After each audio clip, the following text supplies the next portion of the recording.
Guys, magandang tanghali guys. Ako pala si Ka-Fishing Ben ulit. Part 2. Puntahan natin dun sa pugad niya guys. Mainit yan, para malinawan natin kung talagang anong ibon yung guys. Anong tawag na ibon na yung guys sa may pugad. Puntahan natin sa may pugad guys. Kasi parang napapansin ko andun naglalakad guys. Tara guys, samahan mo ko guys. Tara.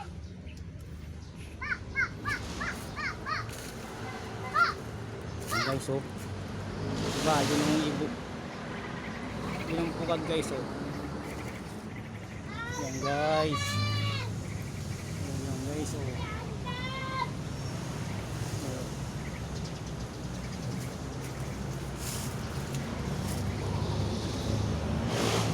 Yan guys, anong ibon yan guys. Yan yung sa inahin niya guys, sa pugad guys. Yan guys, ng ibon lang guys. Yan 531 531. Yan guys, anong ibon lang guys. Lapitan natin na konti guys. Yan guys, anong ibon lang guys.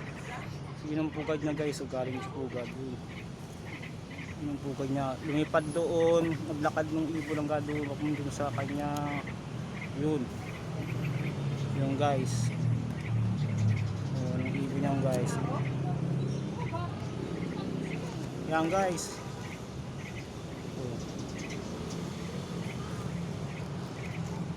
ang ibon niya guys. Doon yung pugad niya galing guys. Tapos yun yung ibon na yun.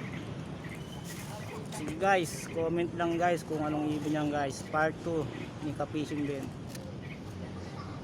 Yan, malino yan guys. Anong season na ibon na yan. Sige guys, maliit masyado guys Ayun ang inahin guys Yun.